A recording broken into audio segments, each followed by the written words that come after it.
Okay.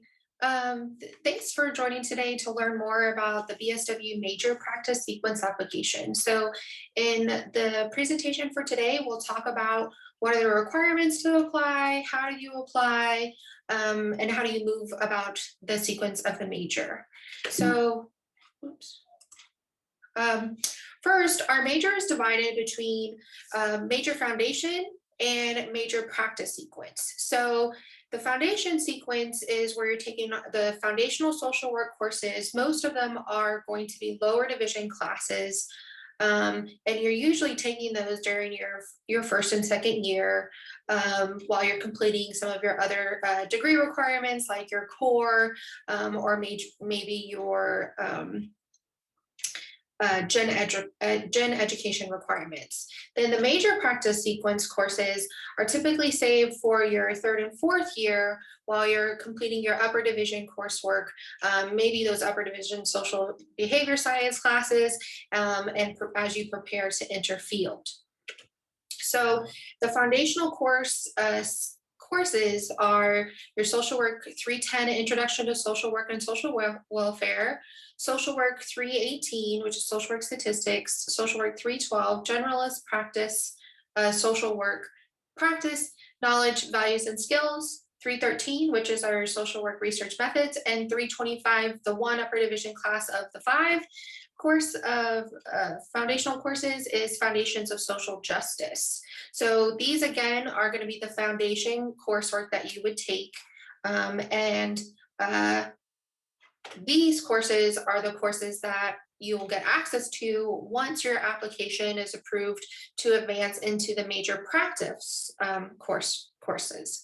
So all of these classes are going to be upper division standing, and you can see that you have five kind of foundational classes, which is going to be your social work 327, 334, 332, 333, 323K, and then we move down to your actual practicum courses, which are social work 640, 641, and social work 444. Now, these course numbers are going to be changing in the fall of 21, but your field courses, those are the ones that you save for your very last semester. So this is a sample of how you would kind of progress through the foundation sequence and the major practice sequence if you're entering in UT as a traditional first year student. So you can see that you're going to be completing your courses over the 4-year time period, and not every semester you have has a social work class, and not always are you in multiple social work classes. So I think that's a misconception that a lot of students have. If you're a transfer student, or maybe you're trying to graduate on a quicker timeline, this is how you could potentially progress through the major practice sequence and foundation sequence at a little quicker pace in a 3-year timeline. However, things will change depending on what credits you're coming in with. So it's always good for you to set up a long-term planning appointment with a BSW advisor so that they can come up with a realistic goal for you of a timely graduation. So when do you apply to major practice sequence? We offer the application twice a year in the fall and spring semesters. They usually are open before registration happens so that we can process you and give you access to register, access to the classes to register during your next registration period. We send out information of when the applications open in the Weekly Gazette. So make sure that you are reading your Weekly Gazette because it has important information about major practice sequence applications, registration, and more. What are the eligibility requirements for major practice sequence? So you have to have a UT GPA of a 2.0, which is just good academic standing. And then if you've completed all the foundational social work courses, you need to have earned at least a 2.5 in those GPA in those courses. And also if maybe you took a substitution for one of those classes, that would factor into the GPA of a 2.5. So again, those are the courses that you need to have, which is a C in all, at least a C or higher in all of those foundational courses. And then you would apply to the practice sequence. Now, you might be enrolled in some of these classes during the semester you apply, and that is okay. We will verify that you've gotten the grade in the course at the end of the semester. If for some reason you didn't get the grade that you needed in the class, or you don't meet the requirements of the 2.0 UT GPA, the 2.5 social work GPA, then we will contact you about what your next steps are. But basically, let's say you've taken your social work 310, 312, and 313 during that first year while you were here at UT. And then in the fall of your second year, you're taking social work 318 and social work 325 concurrently, then you could apply that semester in the fall semester while you're enrolled in those classes. That's okay. So the eligibility, you as part of the application requirement, you do need to submit a resume. And in doing so, you're going to actually attend a resume workshop and complete the quiz. The resume workshop is facilitated through the Donito Career Center, and you can either go in person to a resume workshop or do the online pre-recorded workshop and then complete the quiz at the end. Then you would work on getting your draft of a resume that you would submit with your application. You're also required to leave a reference. So typically a reference is going to come from a social work professor. Ideally, it's your social work 312 professor. And when you apply, you just submit their name and their email, and the BSW programs team will contact the professor with the reference form. It's a simple form. It should take them maybe 5 to 7 minutes to fill out. So that's what it looks like. So it's nothing that you need to worry about gathering. They don't have to commit to writing a long letter or anything like that. It's just the form. And it's always, always, always good practice to get permission from references, whether it's for this practice sequence application, or if you're listing someone as a reference for a job application or a scholarship application or whatever. You always want to ask permission before you list someone as your reference, and you always want to give them a heads up of when you are listing them. So please be sure you do that with your with the individuals that you list as your reference for the practice sequence application. Part of the practice sequence, the reason why we have the application is just to make sure that students are, emotionally and professionally ready to start working with clients, because social work is a very emotionally taxing field. We want to make sure that you yourself are doing well, practicing good self-care. You are behaving in a professional manner before you start advancing into the coursework of working with clients. Because if you're not in a good state, you wouldn't be able to go into field and work with the clients directly.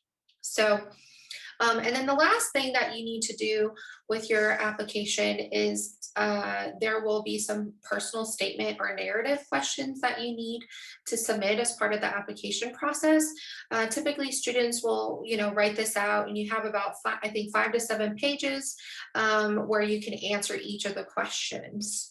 And these are the questions that we have for the time being. So there's 5 different questions that you will write about and reflect on. And so these are questions that are going to let us know how prepared you are to advance into the coursework and into the practice as a whole. So I would recommend you take a screenshot of this, but also when the applications are posted, you have usually it's at least a 2 to 3 week time period to work on submitting your application. So you can always check to see what the narrative statements are at that time, and work on it over that time period as well. And then So what happens if your application is denied? We get this question a lot. It's rare that it happens, but it does happen. So every semester, we may have a couple of students whose application is denied, or students have been called on for a discussion because there were some concerns about their application materials. So the first thing that happens if your application is denied or placed on hold, you will meet with the assistant dean of the undergraduate programs program and the faculty reviewer of your application, and they'll sit down with you and talk to you about what their concerns were about your application. And sometimes it just maybe the student wasn't clear as explaining, but after they talked in person, things got cleared up, it was fine, they were then approved to advance into the practice sequence. Sometimes if the faculty, after meeting with you, still don't think that you're quite ready to advance into practice sequence, they'll give you feedback on what you can do to improve your application for the next cycle. And so they'll talk about what it is in your application that you need to improve, but also maybe what you yourself can do to improve. Maybe you need to work on some self-care or something like that. And then you're always encouraged to reapply if you still wanted to stay in the major of social work. In the past, students who have had their applications denied, typically after meeting with the assistant dean and the faculty reviewer, they either figure out what went wrong and they're approved. They think about, they sit on it for a semester, reapply, and then they're approved. Or maybe after meeting with the assistant dean and the faculty, they decide, hey, social work really isn't the major that I was interested in pursuing. I want to pursue this other major. And they then go on to transitioning into a different major. And that is also another reason why we have the practice sequence application, because we don't want you to advance all the way through the social work degree, and then it comes semester time for you to go into field and you're not interested in it, you're not really prepared for it because you've just kind of been floating along, and or when it comes time to graduate, you're like, I have no interest in doing anything related to social work. So this is a beneficial process for you in making sure that you're in the right major, and that we are setting you up to succeed as a social worker upon graduation. So if you have any questions about the practice sequence application, you're always, always, always welcome to meet with a BSW programs team member.